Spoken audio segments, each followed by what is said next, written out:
Hey, welcome to Career Corner, folks. Before we jump in, let's talk about drop-ins. The Career Center hosts drop-ins Monday through Friday from 11 a.m. to 2 p.m. Meet with a highly trained peer career advisor for any of your professional needs. Resume and cover letter review, interviewing skills, networking advice, job or internship search, grad school help, and much more.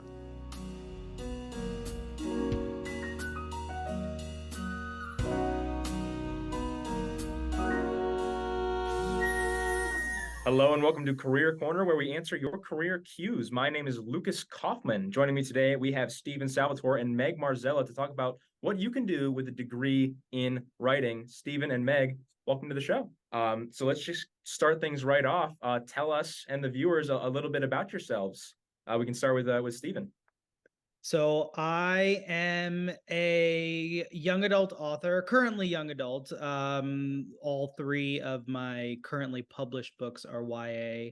And I am currently gearing up for my adult romance debut in March of 2024. So I'm really excited about that.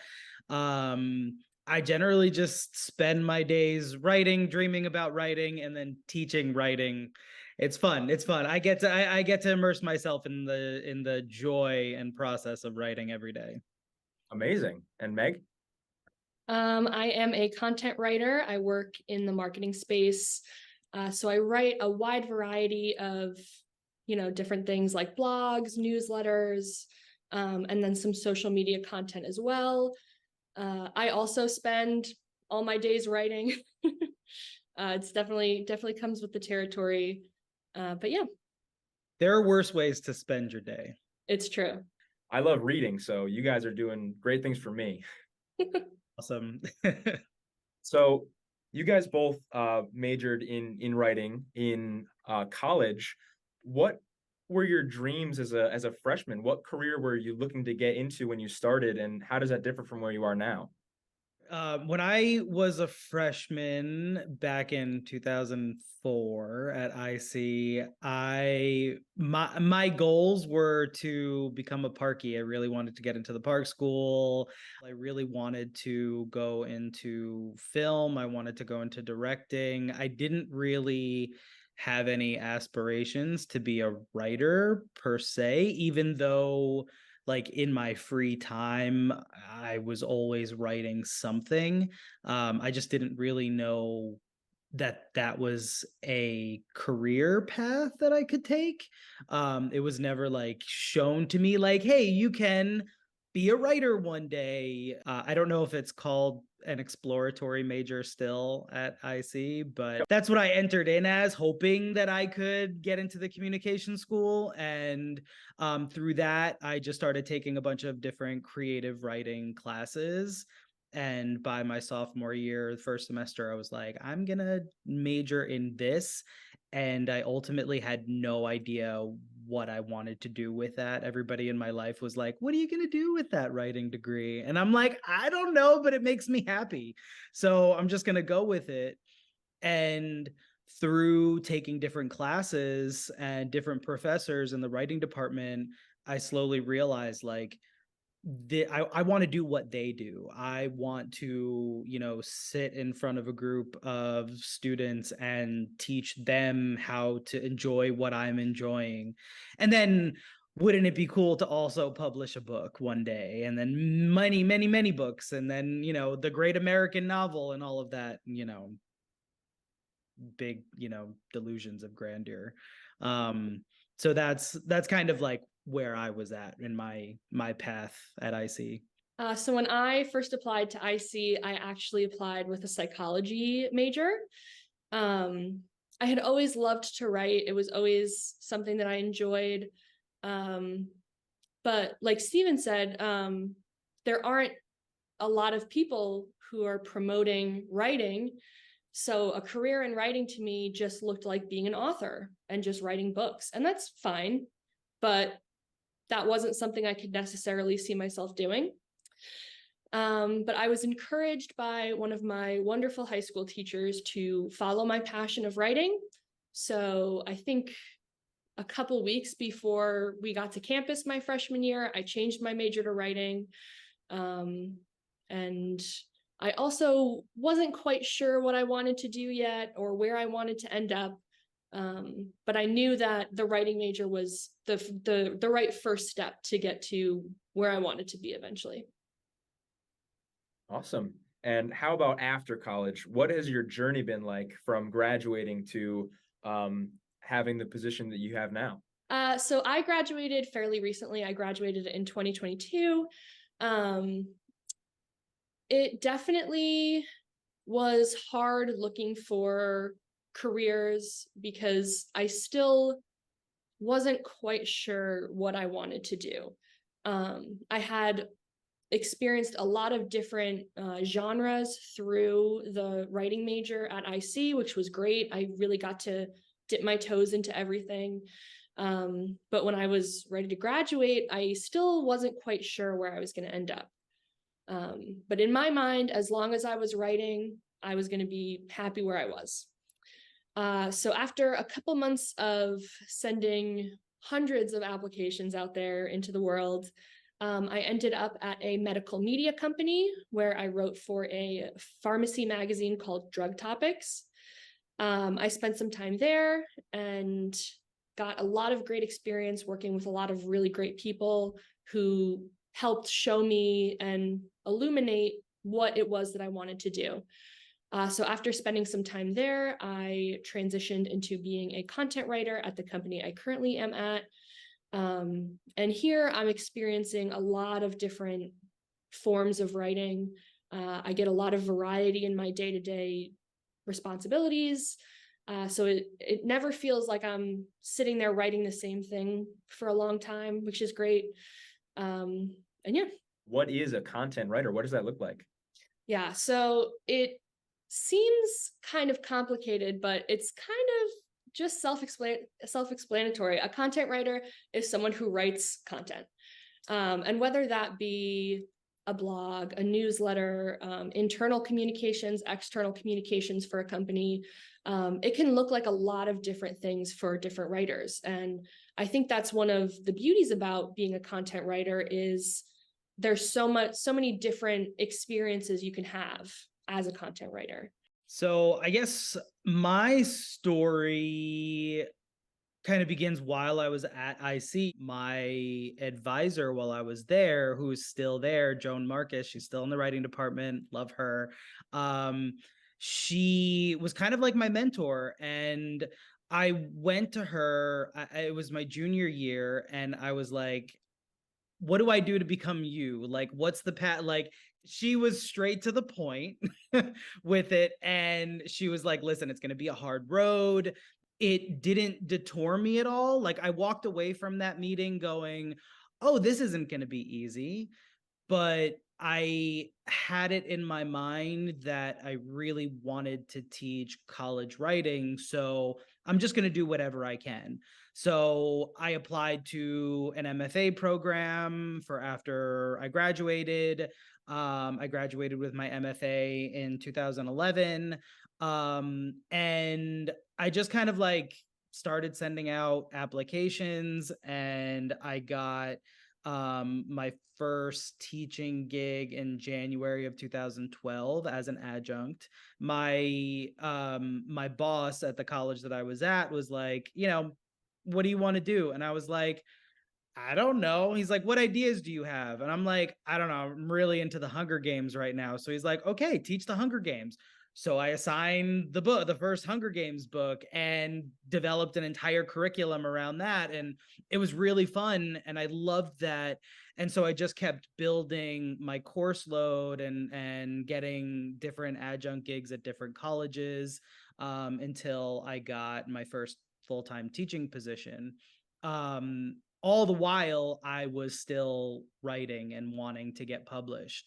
And I started writing like hardcore, I'm going to go for it. I'm going to write my first novel in 2006 when I was a sophomore at IC, and it was terrible. It's on my computer somewhere in the depths of, it's like an inception of folders. It's buried so far deep. Like, if I die, I don't want that ever unearthed.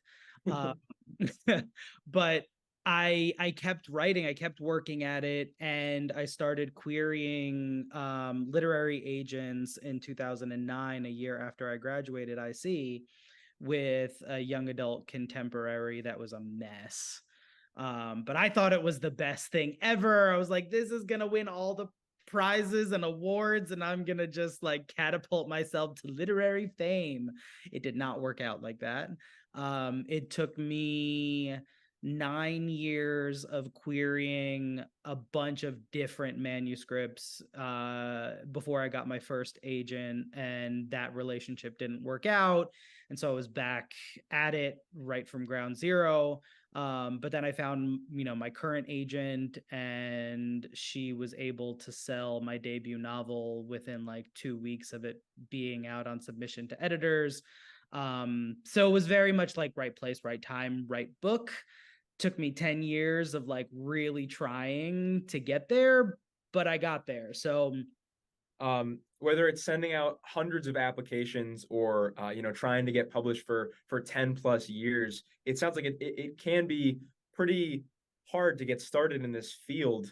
Do you have any advice for people who are getting started or are struggling to make purchase in the field, to whether it is, if you have any tricks on how to seal the deal, or just any strategy you use to persevere through that? if you want to be a published writer, you really have to understand how to handle rejection, because rejection is inevitable. It is going to come in waves, and it's going to be constant. And even the most successful published writers get rejected. So don't let that deter you. I sent out over 350 query letters over the course of 10 years between 2009 and 2019, before I sold my debut. And I think that every single one of those rejections, even though they were tiny little knives to my chest and my back and everywhere on my body, and they hurt, and some of them I cried, and some of them I was determined to stop writing and to quit. And I quit for like 3 days, and then I was like, I have to keep going, because I don't know who I am if I'm not a writer. And I know that that's very dramatic, but creatives are nothing if not super dramatic. Not everybody is going to get it, but somebody will, and all it takes is one person. So you just have to like keep searching for that one person to say yes and open that door. And then once you're in, and there's going to be struggles along the way, but if that's your goal, then keep at it. Well, I can say from the more corporate kind of side, rejection is still a huge thing you're going to have to deal with. I think something that really helped me in my application process, or the kind of strategy that I used, was volume. Just sending out as many applications just to get my foot in the door, especially at the very, very beginning of my career. I kind of went in with the mindset of, this first company that I work for doesn't have to be the end all be all. It doesn't even have to be necessarily what I exactly want to be doing right now, but it's about getting your foot in the door, getting into the industry, and gaining that experience. And I think another really important thing in the corporate world is building connections. So, before you have any, real professional experience, talk to your friends and their families about the industry, and if they know anyone in the industry. But building connections is a really important part of, helping yourself move forward career-wise. Listen, nepotism is real, honey. And as far as my academic career, I can't tell you how many, teaching jobs I've gotten because I knew somebody. I think another thing that really helped me while I was still in college, build relationships with professors. Writing students are incredibly lucky because the writing department is jam-packed with excellent, excellent professors. They are talented, they are knowledgeable, they have valuable experience. And that is something that really helped me gain confidence, not only in my writing, but in moving forward with my career. Yeah, great advice for any field, absolutely. Meg, you mentioned volume and having a lot of work and sending out a lot of resumes and things like that. Do either of you have any tips on building a good and effective resume and portfolio of work? When I was in school, there was a class called Careers for Writers that was offered. I took it with Barbara Adams, who is amazing. And that class was all about building your resume, building your cover letter, how to adjust your resume and your cover letter for different positions.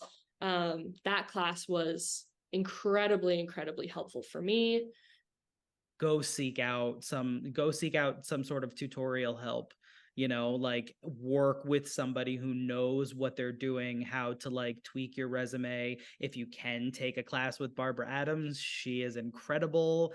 Don't accidentally send the wrong document to the job that you really, really want. If you're I've done that, and it's horribly embarrassing and it's shameful, and you just want to like crawl under a rock. If anybody here at IC is listening right now, you can head to the Career Center in Muller Faculty Center 101 for drop-ins every weekday from 11 to 2. Little plug for our Center for Career Exploration and Development. Let's hear a little bit more about you and just tell us a little bit about your writing process. Stephen, we can start with you. Sure. My writing process generally tends to involve me sitting on my couch in my Snuggie with lots of coffee and snacks and staring at a blank computer screen until I figure out what it is that I need to do. And sometimes it takes me seconds, sometimes it takes me days.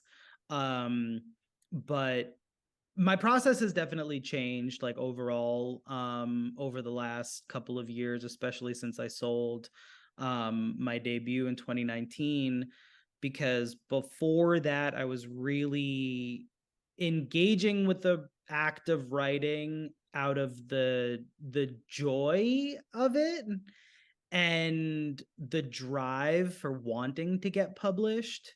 But ultimately I only had myself to answer to, so I could make any creative decisions I wanted to make. I could do what I wanted to do, try to figure my way through. And now I do write with an eye on what is sellable. What do I think my agent is going to say? Yeah, this is a great manuscript. This is a great story. I'm fully behind this. And then like, what do I think, editors are looking for? It definitely does factor into how I'm approaching what I'm writing now, because I don't, as horrible as this is, like, I don't want to waste my time. I have written and shelved so many manuscripts over the years, and for good reason. They weren't working. I still had a lot to learn. I still needed to figure my way through the storytelling process. But now I approach each story going, okay, let me like take a look at the market. Let me see what's going on here, and then balance that with the stories that I really want to tell and that are really driving me. So that's kind of like, once I figure out the story I want to tell, I make a really big playlist, and then I just vibes. It's what I'm looking for. I'm looking for vibes. I want to write my way through, and I'll figure out everything else as I go. I'm very much a pantser. I'm not a plotter. I like my characters to figure out their own journey. How about you, Meg? How do you get your writing done? Yeah, so my creative process starts with an ungodly amount of caffeine all the time. Always. Yeah. I really like that you paired me and Steven up for this podcast, because I think we're really illuminating really different sides of the industry.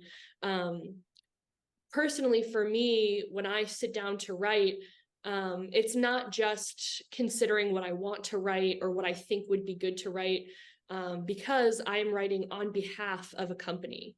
So I have to adopt that company's style, that company's voice and tone. And I really have to work on getting into that headspace before I can sit down and write. My for fun writing, my creative writing, totally different story. I won't get into that part. But it can be tough to get into a specific tone or style, especially if it doesn't align with your personal writing style. So that has definitely been a big learning curve in my career as well, is adjusting to the different styles and tones that these companies are looking for. Once I do get into that headspace, I am very much a brain dump kind of writer. I always have too many thoughts and ideas, and I just need to put them all out on a page. And then I kind of take it from there and filter through and edit. So it's not the most elegant process, but it gets the job done. And I think that's a good point too, is that your creative process doesn't have to look any particular way. It doesn't have to be the same as other people's. As long as you're getting the writing done, you're doing your writing process correctly. That's such a good point. Getting your writing done, because that is like, what qualifications do you need to be a writer? Like, you need to write. Yeah. No matter what kind of writer you are, you need to write. If you're not willing to write, it's not going to go anywhere. Yeah. So, Steven, you mentioned this when you were talking about your writing process, thinking about what the market's looking for, your publishers, your editors. What are they looking for? And if it's not always the same, what are some ways writers can kind of get that information to know what they need to be thinking about? This is the eternal question, and one that nobody is actually able to answer because the market shifts. And the hardest truth for any writer to kind of like grapple with is, if you're writing to the current market, by the time whatever you're writing, and I'm just speaking from like a novel point of view, like if you're writing to what's popular right now, by the time your novel is even going to be ready to be out there in the world, if you have to query, if you have to get an agent, if you have to have that agent sell that book, depending on how long it takes to sell that book, it could be a day, it could be 5 years. Regardless, even if like all that process happens in like the time span of 24 hours, it still takes a minimum of 18 to 24 months for the book that you've just sold to an editor to end up on store shelves. So whatever is popular now is probably not going to be popular in 2 years or in a year and a half at minimum. So if you're chasing trends, it's not really going to work out for you. So it's more important to like understand your genre. What genre are you writing in? Who are the voices? Who are the leaders in that genre? Read, which, sometimes is an annoying thing to hear, because at least from my point of view, like, I love to read, but I have no time to read for fun anymore. So it's like, if I switch to a new genre, I really have to read up on what's going on in that genre right now so that I can understand what I need to do in order to fit into that genre. Not like chase whatever's popular right now, but just like be in that market. So you don't you want to understand like who the voices are and how you fit into that, how you add something new or fresh to it. And honestly, like the best advice is to just write the story that you need to write. Because that's going to be the most authentic story. It's going to be the most authentic to you. If you're trying to write something because it's popular, it's probably going to end up feeling a little bit forced. Well, thank you, Stephen. Meg, it may not necessarily be the same where you need to have your, fingers on the pulse of a market, but would you be able to tell us what employers are looking for? What kind of skills lend themselves to your career and writing in the style that you write? So I think employers are really looking for well-rounded writers. A writer that not only can write proficiently, but can edit proficiently. A lot of people don't want to hire a writer and a proofreader and an editor. They want one person that can do it all. They also, like I said before, are looking for people who are able to adjust and write in their tone, their style. Being able to step back from your personal voice and your personal style to take on that company's style and tone. That's definitely something I've noticed a lot of employers are looking for, because they still want that content that feels genuine, that feels like it was written by a human being and not a robot, but they do have these parameters that they want you to stay in terms of style. Yeah, great. Well, Stephen and Meg, before we end our time here, I just want to give you guys an opportunity. Where can people find your work? So, so in terms of the work I'm doing right now, can't find much unless you're looking at my company's social media page. But I do have some creative work published in the Oakland Arts Review and Fleas on the Dog. Thank you very much. So that's where you can find me. Awesome.